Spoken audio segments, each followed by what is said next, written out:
Hello guys, welcome back to the Matt Daddy Projects channel. If you're watching this video, then it's on the assumption that you've already watched this one. This was my very first video, which I did 1 year ago. It got quite a good bit of traction, and I was really chuffed with the number of views and comments and likes and stuff that I got on that video. And there's been a lot going on in that room since. So just to remind you, the gym was originally a blank canvas. It was a white PVC ceiling and white brick walls. They'd just been painted with masonry paint and carpeted floor. And I ended up changing it all, sprayed everything black, and also put some rubber tiles on the floor. I bought brand new equipment, which has proven to be very, very good quality. It's still working perfectly well now. But there was always some issues with it. The first one was that I thought originally it would be a great idea to put a TV on the wall. Turns out never, ever, ever used that television. I thought about having some music videos or something like that playing in the background whilst I was training. But if I'm honest, I just found it more of a distraction than anything. So the first job was actually to remove that television, and I actually repurposed it elsewhere in the house. There were some pieces of equipment, which you'll see shortly, that didn't really get used. So I got rid of those and I did replace them. Again, I'll touch on that shortly. But the other thing was, I've always been obsessed, as you probably noticed with other projects on this channel, I love my lighting. I do love a LED. So yeah, I just put loads more lights in there, made it look cool. Sticking with the Joker theme, which is obviously purple and green as the color scheme, you'll notice that a lot as we go through. So keeping with the black in terms of colors of walls, floor and ceiling, and then accent lighting, purple and green. And that kind of keeps really well with that Asylum idea, being the Asylum gym. So without further ado, I'm really, really chuffed to show you progress on this, and also document a little bit of the things that I did before the grand finale at the end. So stick around. I think you're going to like this one. So one of the primary challenges that I've had since I built this gym has actually been with this structure. Now this is a half rack system, I think they call it, by Gym Master. Most of the kit in this room is by Gym Master because I find that it works really well and it's really competitively priced compared to a lot of the other gym manufacturers that are out there. Now this system does have a way of adding to the structure. For example, over here I've added a barbell holder so that I can put the barbell in there and not have it out because some of the kids ran in and ran into it in the dark. So I now have it upright as opposed to horizontal. So the issue with this is that I haven't ever bolted it down. There's certainly not an issue with the structure itself. It is super, super solid. But when I have a lot of weight, particularly when I'm doing squats, trying to re-rack the barbell back onto the structure, sometimes you push a little bit too hard and the whole structure tends to shimmy just a little bit. And what I'm finding is every kind of month I'm having to take everything off, as I've done here, and then move it back out again. So what I'm going to do today is bolt the structure down. Underneath this rubber floor is a concrete floor. So I'm going to go down with an SDS drill. I'm then going to use screws to hold it in place, both on the front corners and on the back. And hopefully it will mean not only a consistent gap from the wall, which will make it look neater, but also, because of my OCD, when I'm lying down on a bench looking up at the ceiling, you can actually see that this ceiling is not straight, and it is just really, really irritating. I like it to be symmetrical and it's not, so it just kind of distracts me for some reason, and I don't know why. It's just in my head. So that's what I'm going to do now. I'm going to use my marksman to mark through onto the rubber, cut through that, and then drill down into the concrete. Just make the structure a little bit more solid and stop it moving and keep everything nice and symmetrical and neat.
So there we go, a nice 10-minute project, and that's going to be nice and square now from the wall. It's measured 15 centimeters from the top of the lip there all the way along. So now it looks a lot neater, and I'm happy because it won't move.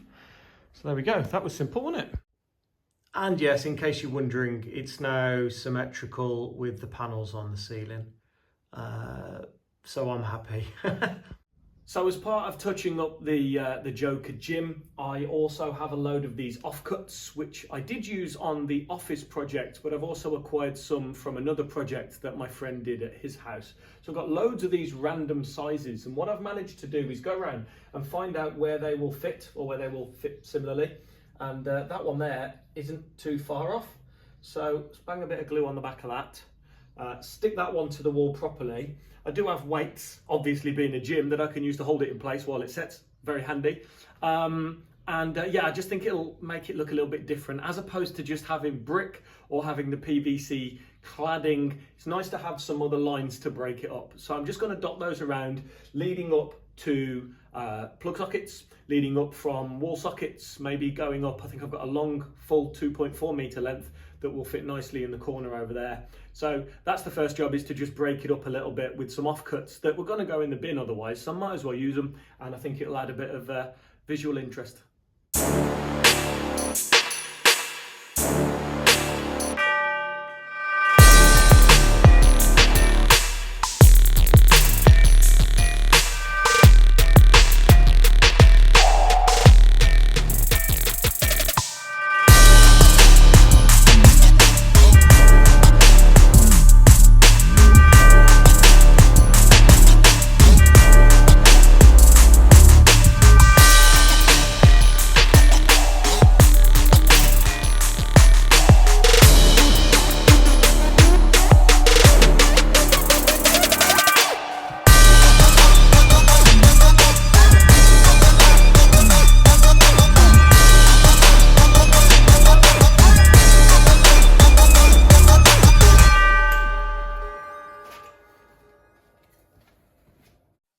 Next job was to install a new piece of kit. Now, you may recall in the original video, I did have a cross trainer and I had a bike here, but neither of them ever got used. And I just kind of thought it was a waste of space. So sold both of those on Facebook Marketplace and invested in what I call a dip machine. I know you can do dips on it. It's actually quite a few exercises that you can do with one of these, but I got this one off eBay. Really, really solid structure. Very, very pleased with how it turned out. And yeah, it fills the space really nice. So there's a few exercises you can do on this. Dips being the one main primary reason that I bought this. I like to do weighted dips, but I haven't in this gym yet got a dip belt. So I need a belt to lift the plates along with my body weight. You can also do pull-ups, either close grip pull-ups, or you can do wide grip pull-ups to do your back, as I'm doing here. They're also very handy for doing push-ups. There's some handles, which just is a different place to put your hands when doing push-ups. And finally, as you notice, the cushion. It's also really good to be able to do something for your abs as well. So all in all, great. So a lot of gyms that I've been to over the years have had like an inspirational quote on the wall, but I kind of like the whole, no pain, no gain type thing. So one of the ideas that I had was to try and find a quote that was somehow Joker themed. As you know, this is the Asylum gym, as I called it, and I wanted something that went with the kind of Joker idea, the idea of an insane asylum. I found the perfect quote while scrolling online, as you'll probably see over here. Train insane or remain the same. I love it. So I'm going to do that across the top of the door, but I'm going to have the word insane painted slightly differently, I think, to the rest of the lettering. So that's the plan to do next. Originally, I did think about putting some lettering on, maybe some stencils or something like that. It's just going to work out too expensive. I mean, even to just get wooden letters that were pre-cut were like £3 each, and I was going to need so many letters. I just thought it's not worth it. It's going to be like £100 when I could just freehand it. I mean, okay at art, I'm not amazing, but I'm okay. So I've pinched one of my little boy's paintbrushes from his watercolour set, and I've got some white emulsion that we use for the ceiling in the living room, and I'm going to see if I can use any of that. So let's see how we get on. How grey does my hair look in this light? I am not this grey, by the way. Proper Silver Fox vibes going on. So yeah, let's try and freehand this and see how we get on.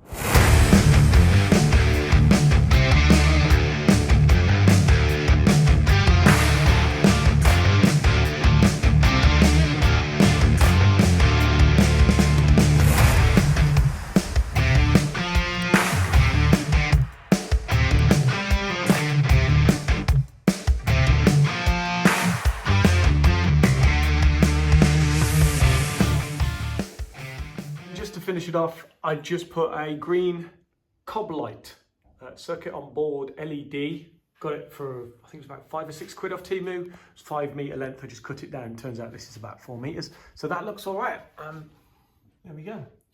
Just illuminates it from the bottom, adds to the green, which will obviously match the bottom down here once that's all on. So really chuffed with that. Just made use of the space and put a Joker themed quote on the wall. Should look really nice at night time. I'm looking forward to seeing it.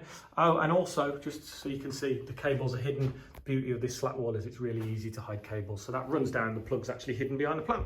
So previously, all of my handles and things like that were all on this side of the gym, and they've now been moved. So I've put some slat wall on there with a little spot on, which I'll show you later. That's now just tidied up, and I'm going to put something in there eventually as well. And over here is all the handles that I need for different, normally arm exercises. One for the back, of course, lat pull down. And I've also got a boxing machine here, which was just a nice way of using up the space. So it comes with the UFC style mitts, and yeah, it's basically Bluetooth, so you can connect it to your music. And other than the arcade section, which I showed you previously, I've made a few additions to this where I've added some signs like that. I've also got an arcade light which comes on when the arcade machine is powered on. So I thought that was quite cool. And finally, just over here, I bought some very cheap lights off Temu just to go around the door and just add a bit of a haze. So at night time, and I'll show you the finale at night, which is when this room looks its best. This does look really, really cool. So those lights were Temu. They were about £4 or £5 for a 5 metre length, and they just plug in to a power supply somewhere at the back there. So just makes it look a bit different. And where it says Asylum, a little sneak peek. This is another project I'll be showing you at some point in the near future, which is where all of my tools are. But I'm going to show you that later. So there'll be a separate video on that. So yeah, it's coming along very nicely. A few other little bits, and then I'll do the grand finale. Now, coming back to the dip machine, which I showed you a moment ago, you probably noticed that the back wall was just bare brick. I didn't have enough of that slat wall left to do the whole thing. So what I decided to do to utilize this and keep the channel ethos of, budget projects, opposed to buying something, I used what I had lying around. So I had like a 2 meter high length of this, and just painted it black with the emulsion to stick it on the wall behind with some lights. So for the back panel, I've very simply put a frame together, just some 2x4, painted the sides because they'll be visible, and I've measured an equal distance from the top, which was I think 15.5 centimeters, so it's the same at the top and at the bottom. I've had to cut some holes in the sides quite primitively, just to get room for the pipe to go through, which is what the electrics run through. And I've also had to do one on the side just to be able to put these cables through, and I'm gonna tighten those up in a little while so that they go through there and they look a lot neater. The only other thing to do now is feed the neon light through so it appears at the top here. I'm just gonna tidy up these. This is the glue that will be behind the walls. If, by the way, you ever put slat wall on your walls and try to remove it, that's the joint that you're gonna have to deal with in the aftermath. But basically I've got the top bit off. I can repaint that nice and easy to cover up. These bits will take off, and anything behind it I'll just leave because you'll never see it. So once that's on, nice and easy, and just make it look a bit better behind this piece of equipment here. So there we have it. I've got the spare piece of nature walls attached to the front of the frame that I made. I have put my custom neon. There's a hole here where the cable goes into the back and all the cables are hidden. The only issue of course, is that the power supply is white and that has to be on the side here, which is kind of annoying, but it has to be on show, because if not, then we can't turn it on. I've got that running in there, so I'm going to do something to try and change that to black. And on this side I have got a power supply which I've literally glued to the wall, but it'll do for now, and I'm just going to make these, probably paint those black as well, just so that they tie in a little bit better. It's awkward because I can't not have them there, but the main thing is that there's now a nice backdrop ready for that piece of equipment. So I think that looks a lot smarter than it did before. Other additions to the space include these beautiful chrome and black mini spotlights. These just run on batteries, and they just add a nice bit of ambience. They're colour changeable as well with a remote. I managed to reuse this sign, which I bought years ago, never knew what I was going to do with it. And also got this canvas painted for me by a family friend called Zoe. Makes it look more like an art gallery, and I love it. Other things, so you'll see here, this is now the space at the back of the dip machine, which I'm really chuffed with how this came out. Just looks so much better than the space as it was before. Just looks a bit more interesting. These are the dumbbells as well. So in the initial video, I think I had 3 sets of dumbbells, and now I've gone from 2.5s, 5s, 10s, 12.5s, 15s, 20s and 25s. I find that you can do pretty much all shoulders and arms exercises with these kind of weights. Anything heavier than this, and I'll opt for a barbell, normally obviously for bench, for chest day and stuff like that. Other things in this space include the mirror, which was going to be thrown away by a family friend. So I managed to get hold of it. Said, "Oh, give it to me. I'll see what I can do with it." And managed to make it look a bit more jokery. Also put some stickers on it, like "Why so serious?" That's actually a car decal. And the ambient lighting behind it. I run all the music in the gym from an Amazon Echo, one of the older Echo. I think it's a Gen 2 model, that one, which I've just decorated on the top with a Joker figurine. I've also got this bar, which is a fat grip bar, and that's really useful for doing anything for arms and also particularly triceps. I find it's really good. It is a fat bar, so it's thicker than a standard dumbbell, as you'll see there, and it helps develop your forearms at the same time. I have some 2.5 kilo plates, which are useful when I'm trying to push up through the weights. Sometimes 5 kilos is just a bit too much, so 2.5 helps you get there a little bit quicker. These are the racks that I showed you earlier that have all the handles and things for arm exercises. Now, this boxing machine is really, really good. I got this for my birthday, and basically it runs on a battery, so you can have it plugged in. There's a power supply underneath, but I've actually just got this running off the internal lithium-ion battery. What you do essentially is hit it, and then it will put it into one of several different modes. So it'll light up and show you which one to hit, and each time you hit it, it moves on to another one randomly, and you can go as fast or as slow as you want. As you can see, there's a little dial in the middle, and this shows you how many times you've hit it. Typically do between 250 and 500 on the tally as a good warm-up exercise, and it works really well. So they're a really good investment, and it uses that space lovely. Finally, I almost forgot to mention, I have also invested in a calf raise machine.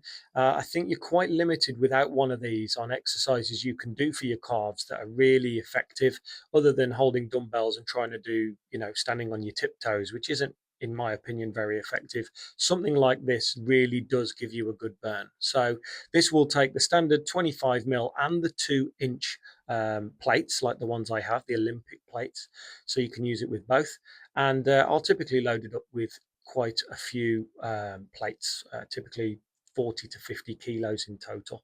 So it's really useful. Cost me about £75 from Amazon, I think it was. This is a canvas I painted in 2004, many years ago. As you can see, it's Tyler Durden in Fight Club. It's my favourite film. So yeah, just made a canvas of it, and I've kept it ever since because I didn't know what to do with it. Other than that, I've got a few trophies on show from obstacle course races that I've run over the years, and a load more Joker memorabilia to match the ones above the arcade machine. And finally, this is a fan that I got from Amazon. Very, very useful in some of the recent hot weather that we've had here in the UK. It has 3 settings, and it also has an oscillating feature, which allows you to be able to turn it and fan the room out and get everything nice and cool. It's really good when you're training, and it stops you being uncomfortable and helps you to push through a little bit better. So other than that, I think we're ready to show you an official grand finale with lots of epic music. So yeah, let's have a little bit of that.